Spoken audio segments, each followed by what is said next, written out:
Not long from now, humanity finally crossed the line, creating machines that could think, feel, and decide for themselves. They called them simulants, or just Sims. At first, people loved them. To make them more human, volunteers even allowed their faces to be scanned and replicated on these AI beings, and soon, Sims were everywhere, not just building our cities or cleaning our homes, but living beside us, as helpers, friends, even law enforcement. But peace never lasts long, does it? In the year 2055, a tragedy changed everything. A government-made Sim went rogue and triggered a nuclear explosion in Los Angeles, killing over 1 million people in an instant. The Western world panicked. Nations united to outlaw every form of artificial intelligence. But across the ocean, in New Asia, things were different. They saw Sims not as threats, but as equals, citizens who deserved to exist. The United States couldn't accept that. They declared a new kind of war, not between nations, but between humans and machines. And this war, it would last more than 10 years. To win, America built something beyond imagination, a weapon called Nomad, a colossal station orbiting high above the Earth, capable of scanning entire regions, locking onto targets, and erasing them in seconds. Nomad became their god in the sky, watching everything, striking without mercy. But there was one person who terrified the world more than Nomad itself: Nirmata, the mysterious scientist who created advanced AI. No one knew who he really was, only that he was somewhere out there, still pulling the strings. 10 years later, under the silent shadow of Nomad, a squad of American soldiers landed on the shores of New Asia. Among them was Joshua, a man trying to live a quiet life with his pregnant wife, Maya, a woman marked by a tattoo only a few truly understood. One night, that peace shattered. A sound outside, faint but wrong. Joshua equipped his robotic arm and stepped out, finding his friends, a small rebel group of Sims led by Harun, Nirmata's trusted lieutenant. They had captured an American soldier named Drill, caught sneaking through the valley. One of the rebels tried to make him talk, but Drill refused, and as the glowing lights of Nomad began sweeping across the sky, they knew they had to move. Maya hurriedly packed their things, ready to run.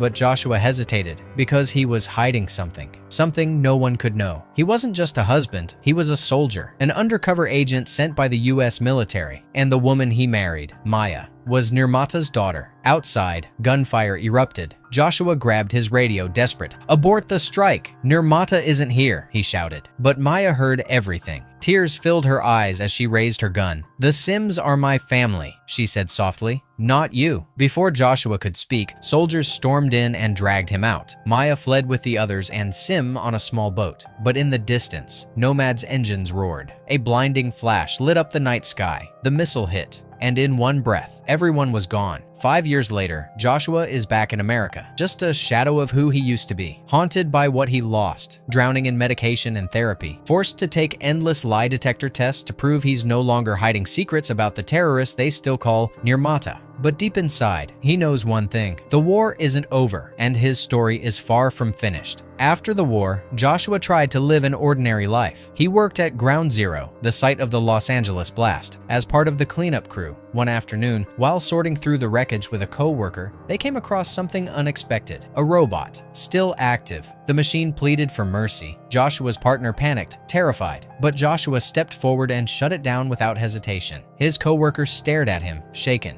"They can feel fear," she whispered. Joshua sighed. "They don't feel anything," he said quietly. "They're just programmed to make us believe they do." Later that night, every robot recovered from the ruins was destroyed, and when Joshua got home, he found himself remembering the past. The nights when Maya had customized his cybernetic limbs for him back before the bomb, before he lost everything. That memory haunted him. One evening, there was a knock on his door. Standing there were General Andrews and Colonel Howell, two high-ranking officers who hadn't forgotten him. They told Joshua about a new threat. Intelligence revealed that Nirmata was developing a superweapon powerful enough to destroy Nomad itself. Because Joshua once worked inside the same research facility, they needed him to guide a strike team in and destroy it. At first, he refused. He was done fighting. But then they showed him a photo, a recent image taken from reconnaissance. It was Maya, alive, not a robot, working as a scientist inside that same base.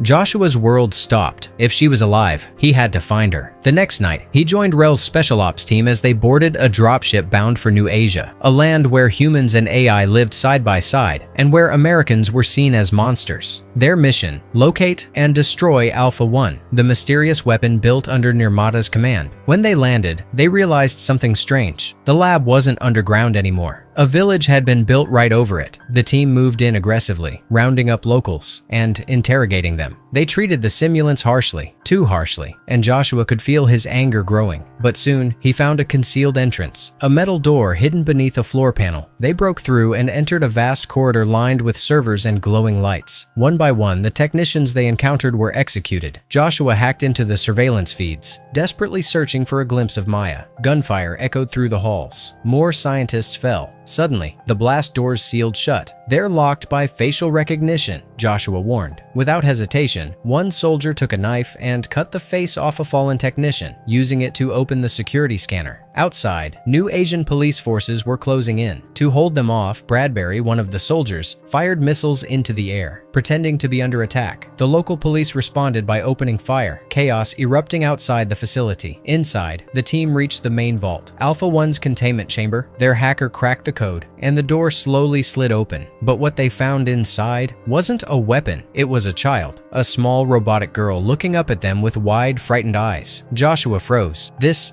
is Alpha 1, he whispered. Before anyone could react, a scientist appeared out of the shadows. She fired a shot, hitting Joshua in the arm, and screamed at the girl, "Run! Find Nirmata!" The child fled through the chaos while Joshua, bleeding, tried to chase her.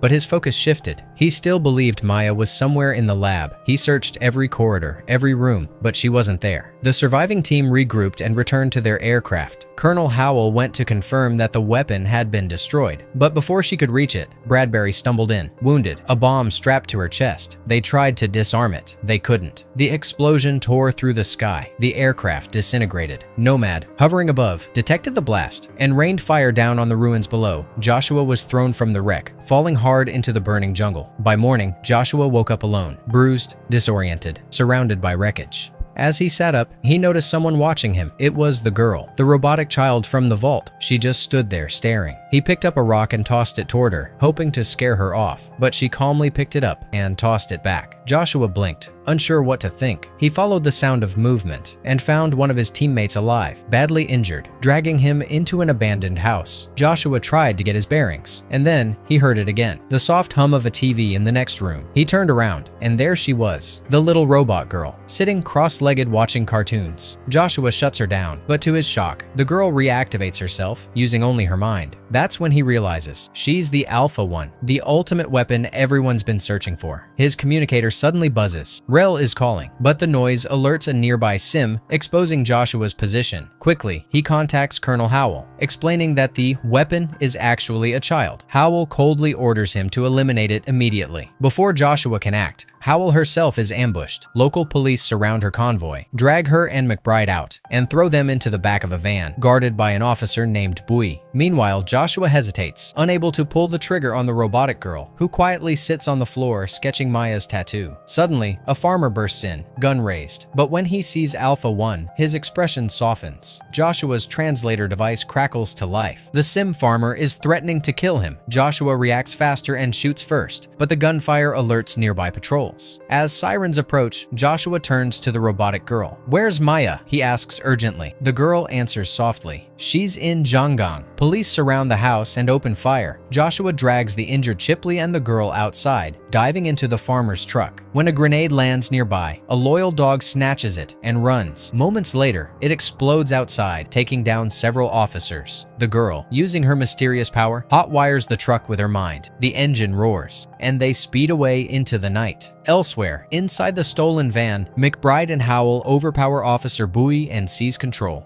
They're now hunting Joshua. Back on the road, Chipley, bleeding heavily, points his weapon at Joshua, demanding to be taken to a hospital. But his wounds are fatal. Before dying, he realizes who the girl truly is, the legendary weapon, and whispers, "She's the Alpha," before his voice fades. Joshua covers the girl's robotic head with a hat. Since she doesn't have a name, he starts calling her Alphie. Later, Joshua convinces a driver to give them a ride into the nearest city. Hours afterward, Howell and McBride discover the same car abandoned, Chipley's body still inside. Howell uses experimental tech to transfer Chipley's remaining brain signals into Bui's body for 30 seconds. Panicked by seeing his own corpse, Chipley can only gasp out, "Joshua, took the girl to see a friend before dying again. That night, Joshua and Alphie are stopped at a military checkpoint. Authorities are already circulating wanted posters with their faces. Joshua hides, but an officer spots Alphie and tells her to remove her hat. Suddenly, Alphie's eyes glow. She unleashes an EMP pulse, plunging the entire checkpoint into darkness. Sirens wail as she remotely activates the car, speeding them away. The escape is caught on police scanners, alerting Howell and McBride, now convinced Joshua has gone rogue. Meanwhile, Officer Bowie, in his own vehicle, finds the corpses by the roadside. On the run again, Joshua asks Alphie where Jangang is. She doesn't answer. When they finally reach a nearby village, Alphie stares in silence. She sees dozens of women with Maya's same face, all robotic replicas using the facial scan Maya once donated. Later, during the drive, Joshua talks about heaven. Good people go there, he says quietly, but I don't think I'm one of them. Alphie looks up and replies, then there must be two heavens, one for people like you and one for people like me. As she falls asleep, Joshua remembers the truth. It was Drill who gave him the mission to marry Maya, all part of a government infiltration plan. Even their wedding ring had a tracking chip. When they finally reach the city, Joshua spots his own face on every digital billboard, "Wanted," flashing across the screens. A nearby citizen recognizes him and calls the police. Joshua rushes Alphie into a sim factory, where he reunites with an old ally, Drill. After the night of the bombing, Drill had defected to the AI side and was now living peacefully with his sim girlfriend, Cammy. Joshua begs him for help. You need to pull Maya's location out of the girl's mind. But Drill scans the data. It's heavily encrypted, locked beyond even his advanced systems. Joshua asks Drill about Maya's wedding ring tracker. Drill hesitates, then tells him the painful truth. According to the signal, Maya is dead, but Joshua refuses to believe it. While Cam distracts Alphie, Drill quietly explains the girl's secret. She's a new kind of sim, the only one of her kind, a machine capable of growth.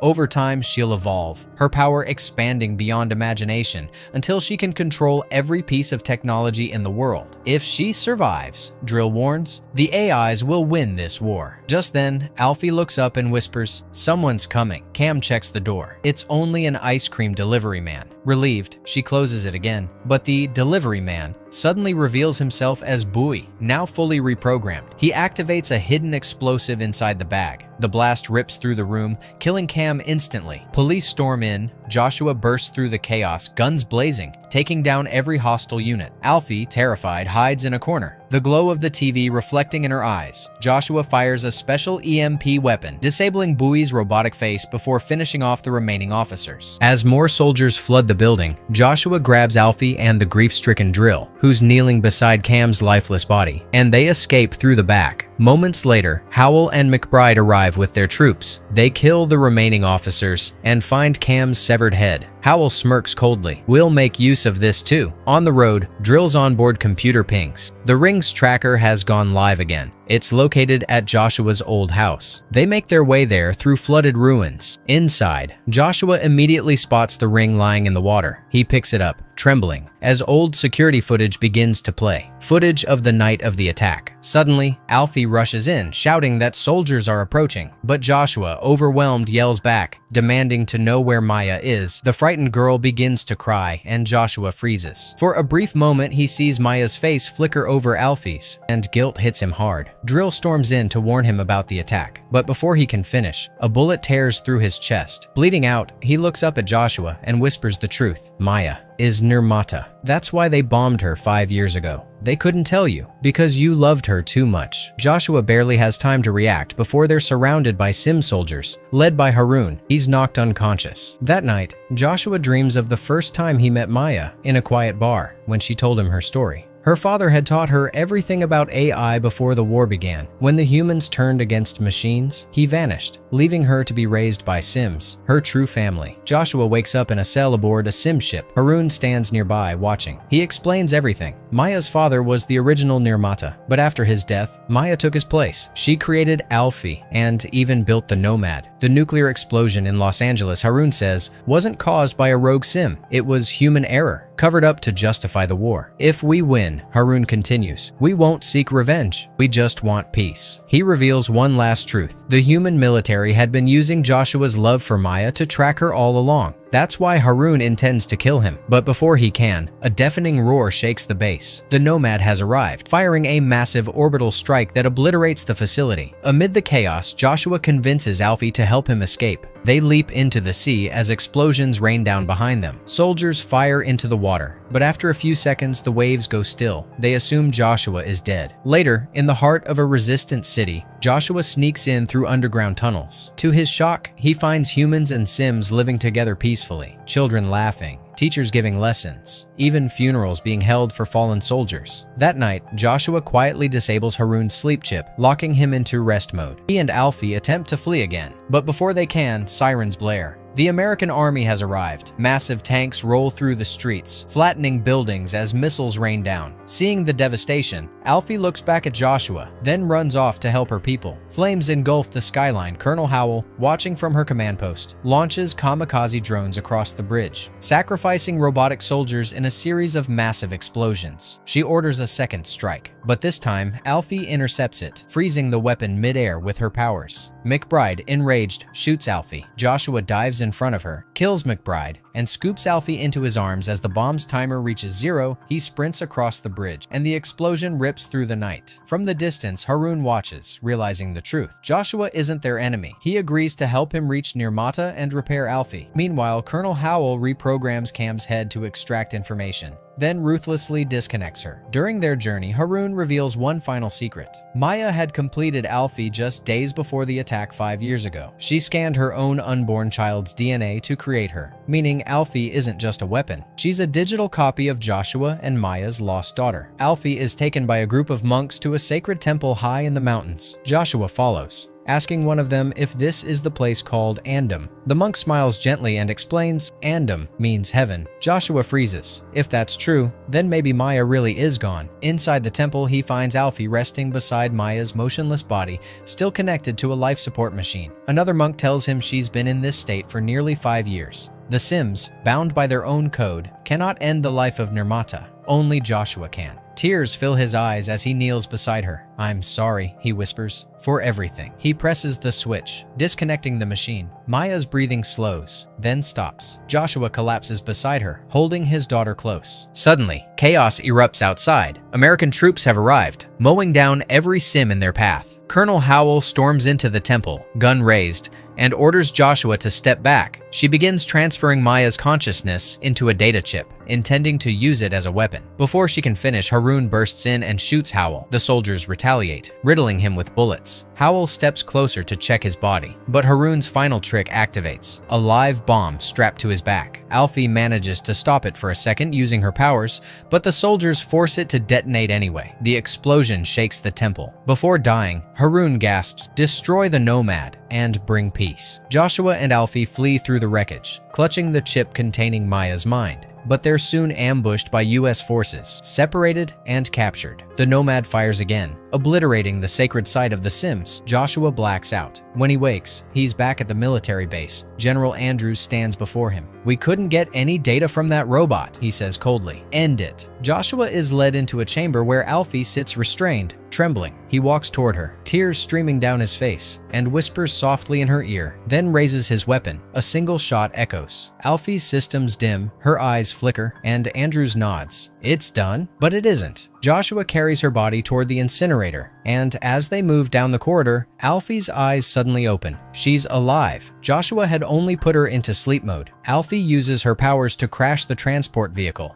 blocking the entrance and giving Joshua time to pull her out. Together, they run for the spaceport. Alphie manipulates the docking systems, forcing the gates to open, and they board a departing shuttle. When Andrews learns they've escaped, he orders all pilots to intercept, but Alphie overrides the controls, turning the shuttle straight toward the Nomad. After evacuating all civilians, Joshua seals the cabin. Armed guards burst in, but he opens the airlock, creating a vacuum that sucks every soldier into space. Alone now, he plants an explosive inside the ship's core. Meanwhile, Andrews prepares a massive counterattack, missiles targeting every Sim colony on Earth. Joshua hands Alphie the chip containing Maya's consciousness. "Stop the attack," he says. "End this." Alphie races through the Nomad's glowing corridors, reaching the control chamber. She focuses her power, overriding the launch sequence, and stops the missiles at the last second. Joshua sets the bomb, 10 minutes until detonation, and starts looking for Alphie, but she takes a wrong turn and finds a room full of dormant Sims. One of them looks exactly like her mother. Alphie gently installs the Maya chip, but it fails to activate. Outside, a few missiles slip through, devastating several Sim cities before the signal dies. Joshua's oxygen runs out. His suit alarms blare. Alphie rushes to him, drags him to a chamber with breathable air, and preps an escape pod. Just then, Andrews unleashes his final weapon, a massive tentacled robot that crashes through the walls and seizes Alphie. Joshua slams his fist into the control panel, disables the pod, and slices through one of the robot's arms, freeing her. But the machine grabs Joshua instead, crushing him. Alphie screams, using her full power to overload the robot and free him. But the damage is done. The bomb's timer reaches 0. The Nomad begins to explode, flames spreading through the corridors. The remaining missiles deactivate midair, falling harmlessly to the ground. Joshua looks at Alphie, his voice soft but steady. "I'll see you in heaven," he says. "I love you, my daughter." He seals her inside the escape pod and releases it into space. As fire consumes the Nomad, Joshua walks through the wreckage. And there, among the collapsing walls, he sees Maya's Sim body awakening. She looks at him, smiling faintly. The two run toward each other and embrace in one final kiss, before the ship detonates in a brilliant flash of light. Moments later, Alphie's pod lands safely on Earth. She steps out, looking to the horizon, where the wreckage of the Nomad burns in the sky. Around her, Sims celebrate their freedom. The long war finally over. And that's how this movie and recap ends. Thank you for watching, and I'll see you in the next video.